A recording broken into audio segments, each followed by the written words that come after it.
विचारधारा जब सेमिनार वगैरह में कहीं जाइए तो उस पर जरूर बोलिए विचारधारा पर, लेकिन राजनीति धारा की होती है। धारा देखिए किधर है, उसी में जीवन तरेगा, ठीक, वरना जीवन तरेगा नहीं। विचारधारा पढ़ लीजिए, थोड़ा किताबें भी थोड़ा, ताकि कहीं सेमिनार में बोलना हो तो लमतरानी हाँक सके। गांधीवाद, दीनदयाल जी का एकात्म मानववाद, लोहिया जी का समाजवाद, ये सब थोड़ा थोड़ा रट लीजिए ताकि झांकी बनी रहे। लेकिन मूल इस पर ध्यान रखिए कि टिकटवा कहीं मिल सकती है क्या, कहाँ से मिल सकती है, किस पार्टी से मिल सकती है, जुगाड़ क्या है, खेल क्या है, इस पर ध्यान रखिए। प्रेमचंद जी ने बड़ी अच्छी बात लिखी थी, लिखी तो दूसरे संदर्भ में थी लेकिन राजनीति पर भी लागू है। मेहंदी साहब, उन्होंने कहा था तनख्वाह तो ईद का चांद है, नजर चढ़ावे पे रखनी चाहिए। क्या?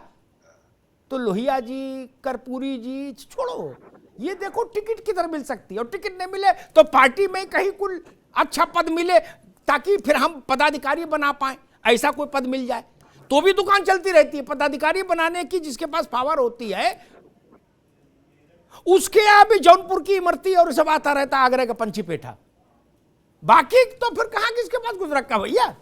अनीता जी गलत तो नहीं कहा ना मैंने भाई, जिसके पास महिला प्रकोष्ठ, युवा प्रकोष्ठ, फलाना ठिकाना कुछ भी बनाने की पावर है, उसके यहां भी पंची पेठा और जौनपुर की इमरती आती रहती है, नहीं?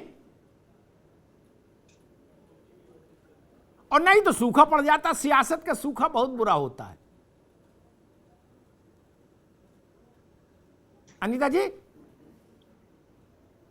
देखिए, मैं एक बात अमिताभ जी आपको ये बताना चाहती हूँ। अभी हमारे जो सपा के प्रवक्ता भाई हैं वो कह रहे थे कि पारिवारिक टुंडफुंड पारिवारिक मतभेद हैं वो पूरे कर लिए जाएंगे।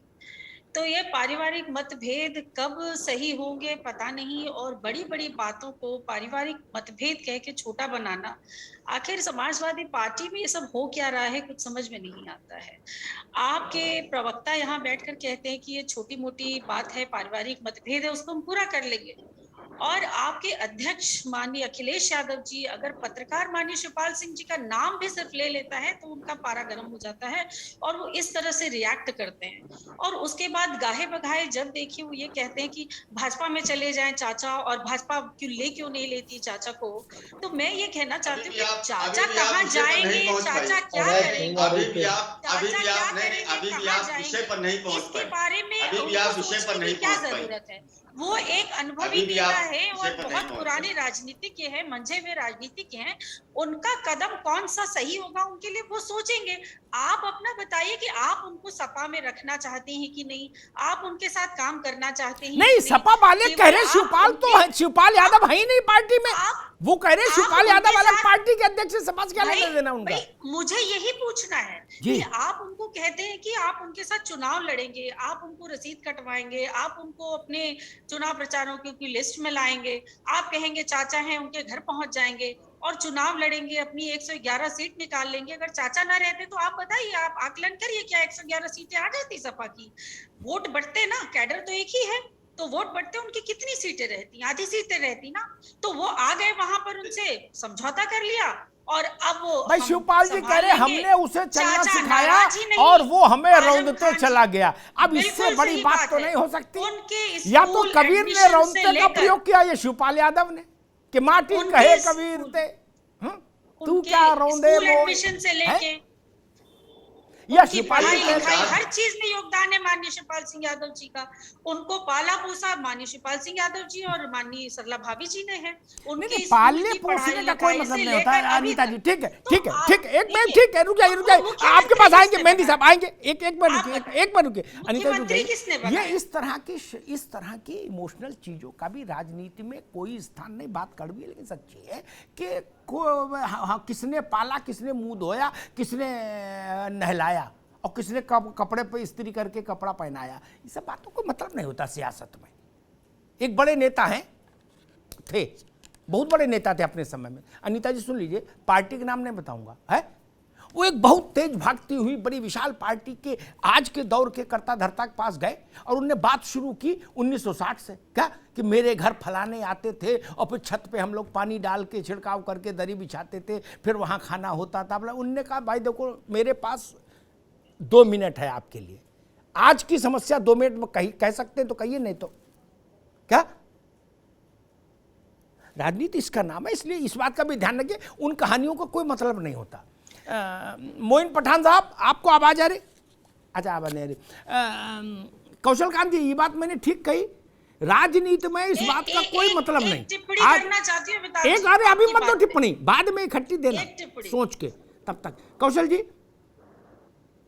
आज की तारीख में भाजपा में जाके कोई यहां से बात शुरू करे कि दीनदयाल जी ने मुझसे कहा मथुरा में कि लला पेड़ा ले लो, क्या, तो पार्टी वाले कहेंगे भाई इनको रिक्शा कराओ, इनको वापस भेजो यार, ये दिमाग खाने आ गए। कौशल खान जी। अमिताभ जी, आप बात सही कर रहे हैं। हाँ। कि राजनीति में जो आज की सिचुएशन है उस पर डिसीजन होता है, इसमें कोई लगा छुपा की बात नहीं है। और समाजवादी पार्टी की ये प्रॉब्लम है, और इसके बारे में मैं दोबारा कहूंगा, हो सकता है जो अच्छी ना लगे, जब अखिलेश यादव जी के बारे में माननीय मुलायम सिंह यादव जी ने कहा कि जो बाप का ना हुआ वो देश का क्या होगा, इससे ज्यादा मैं कुछ नहीं कहना चाहता। अच्छा लेकिन नहीं मैं ये लगेगा कह रहा हूँ, लोगों को। आपने पहले गाजर लटकाई और फिर गाजर क्यों वापस ले ली? आपने अमिताभ शिवपाल जी की हाल क्यों किया? अमिताभ जी प्लीज इसका जवाब ले लीजिए। जी। ऐसा है, आप इसका जवाब ले लीजिए। ऐसा है डॉक्टर साहब, क्यों बोलते हैं भाई? डॉक्टर साहब आप मेरी बात सुन लीजिए। नहीं नहीं नहीं, एक मिनट, मैंने नहीं बोला, ये तो अखिलेश जी के बारे में मुलायम जी ने बोला, इसमें मैं कहां से आ गया भाई?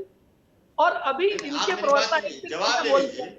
अमिताभ जी, एक दिन मैंने चैनल पे बोला था मुल्ला मुलायम सिंह, तो उस पे इनकी पार्टी के प्रवक्ता को बहुत बुरा लग गया था। आज आजमवादी नेता जो आए हैं, उन्होंने खुद बोला कि उनको मुल्ला मुलायम यादव बनाने वाले वो हैं। इनको सड़वी बातों, सच्ची बात, आपका जो परसेप्शन है, आपका जो परसेप्शन है वो सही नहीं है। अपने घर के लोगों को संभाल के अपना रखिए। जो परसेप्शन है वो प्रदेश सही ने नहीं। आपको इतनी बड़ी अपॉर्चुनिटी दी है, इतना बड़ा जनमत दिया है, इतना अच्छा विपक्ष बना के दिया है।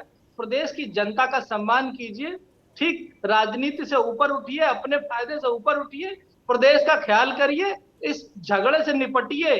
नहीं तो प्रदेश ने जो इतना तगड़ा विपक्ष दिया है, प्रदेश की जनता उससे ठीक है। अब मेहंदी साहब का उत्तर सुन ले, वो क्या कह रहे, फिर मैं मोइन पठान साहब पर चलूंगा। मेहंदी जी, क्या कह रहे थे आप? देखिए डॉक्टर साहब, मैं पहले भी कह चुका हूँ, डॉक्टर साहब बहुत अच्छे आदमी, लेकिन क्या करें, वो भारतीय जनता पार्टी के अकॉर्डिंग इनको बोलना पड़ता है। ये भी सही बात जानते हैं कि देश कहाँ पर है, किस स्थान पे। तो नहीं, जब मैं उसी विषय पर आता हूँ। ऐसा है, मुलायम सिंह यादव जी के बारे में इन्होंने कह दिया। मैं आपको याद दिलाना चाहूंगा, आडवाणी जी यात्रा लेके निकले थे। आडवाणी जी का क्या सम्मान किया भाजपा लोगों ने, जरा ये बता दीजिए हमको।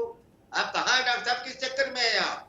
आपकी पार्टी इतना राजनीतिक पूर्वाग्रह में शिकार, आपके बड़े नेता हो रहे हैं। आज भी जो भी पुराने नेता है, सबसे मार्गदर्शन दिया जाता है, सबके पास। ठीक ठीक ठीक ठीक, एक बात, ठीक, अब रुकना होगा। मैं मोइन पठान के पास चलूंगा, मोइन पठान के पास चलूंगा। एक बार रुक जाइए दोनों लोग। एक बात मैं कह दूं, बड़ी कड़वी है। अरे रुकिए भाई, रुकिए एक मिनट, कौशल कांत रुकिए, मेहंदी आप भी रुकिए भाई।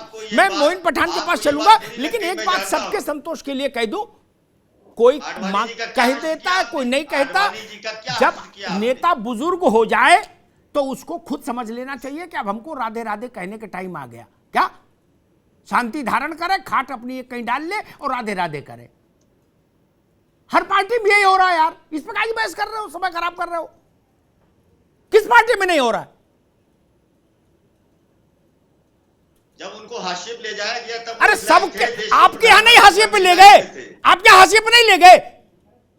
काहे को यार ऐसी झूठी सच्ची बातों में उलझ रहे हो? छोड़ो, जाने दो ना, हम छोड़ो ना, पढ़ रहे हो। 14 में बेचारे बेटी के प्रधानमंत्री रह गए। अभी फिर वो और बुजुर्गों को कितना सम्मान करते हैं। मेहंदी साहब, अभी रुकना होगा, आपको अच्छी तरीके से। मैं उस बहस में नहीं पढ़ूंगा कि ज्यादा अपमान आडवाणी जी का हुआ या मुलायम सिंह का हुआ, उस बहस में नहीं पढ़ूंगा। लेकिन मुलायम सिंह जी का संघर्ष सड़क पर हुआ, ये भी दुनिया ने देखा। ठीक, एक दौर वो भी देखा, भाजपा में वो दौर नहीं देखा किसी ने।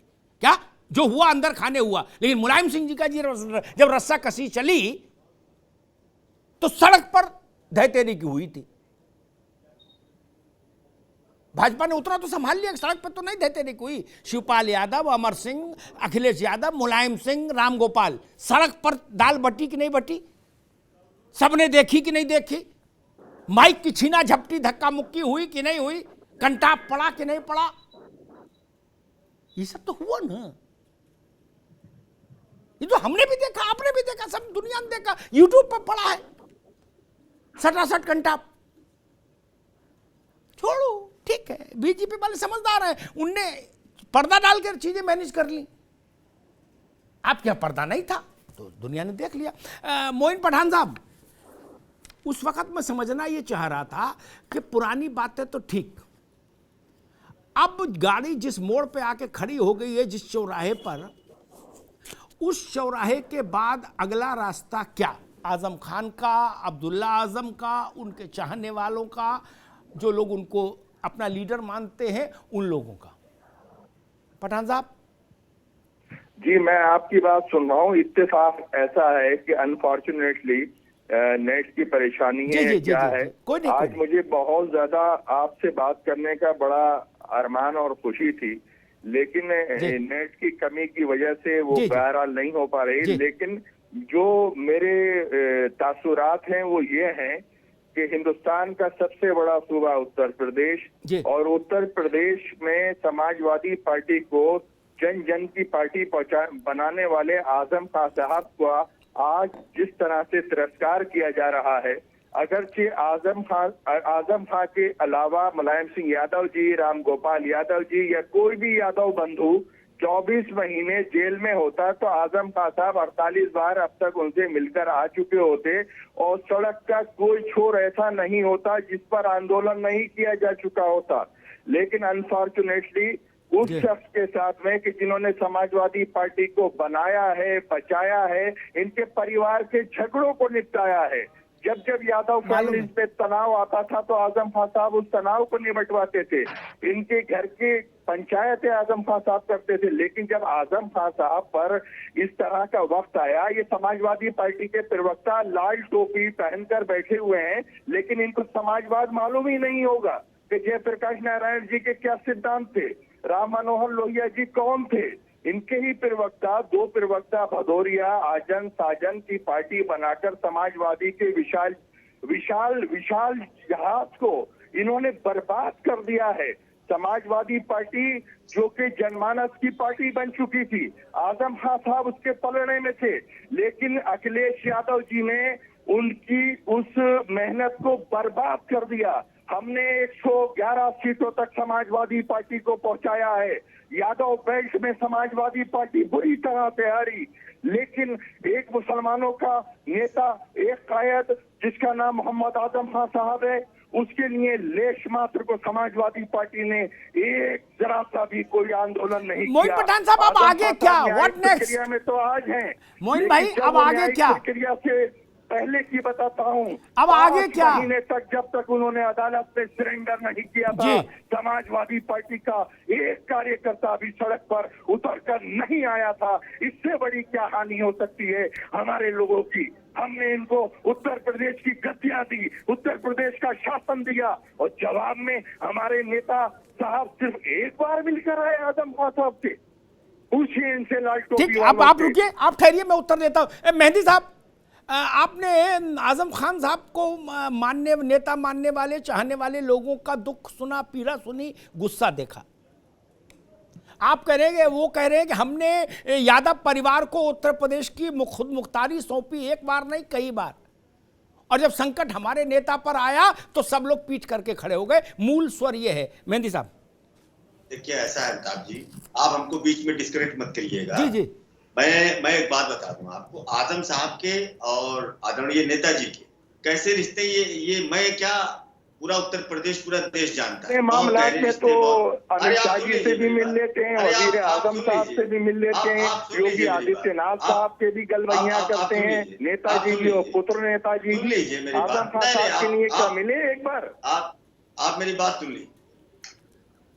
जो मामला चल रहा है वर्तमान समय में, जिन स्थितियों में, जिन परिस्थितियों में राजनीतिक घटनाक्रम हो रहे हैं, ये कौन नहीं जानता है कि आजम साहब राजनीतिक पूर्वाग्रह के शिकार हुए हैं। भारतीय जनता पार्टी ने उनको हतोत्साहित, प्रताड़ित करने का काम किया है। आजम साहब कल भी हमारे बड़े नेता थे, आज भी हैं और आने वाले कल में भी रहेंगे। आजम साहब महाराज को आप ले लेते हैं, किसी और दल में किसी और दल में आजम साहब के बारे में अगर कोई कल्पना करता है तो वो कल्पना ही गलत है। मैं एक बात जानता हूँ, आजम साहब समाजवादी पार्टी, आजम साहब तय करेंगे कि उनको समाजवादी पार्टी की साइकिल को ही चलाना है, अखिलेश यादव जी को ही आगे बढ़ाना है। लेकिन सच ये है कि समाजवादी पार्टी के लाल टोपीधारी आजम साहब के लिए कहीं पर सड़कों पर निकल के नहीं आए। जो प्रकरण माननीय न्यायालय में लंबित है, न्यायालय स्वतंत्र संस्था होती है, अरे न्यायालय से पहले की बात कर रहा हूँ, न्यायालय में जाने से पहले की बात कर रहा हूँ। माननीय न्यायालय में जो चीज लंबित है, जो चीज चल रही है, उसका जुडिशियल तरीके से प्रोसेस है, तमाम वो सब चल रहा है। आने वाले दिनों में इंशाल्लाह सब कुछ बहुत ठीक रहेगा। आजम साहब इंशाल्लाह माशाल्लाह से ही काम नहीं चलेगा नेताजी, काम करना पड़ता है। ठीक है। और रही बात आजम साहब की पूरी पार्टी कल भी बहुत सम्मान करती थी, आज भी करती, आने वाले कल में भी करेगी। मेहंदी और साहब, समाजवादी पार्टी के साथ वो थे और मेहंदी है साहब, और आने वाले कल में रहेंगे।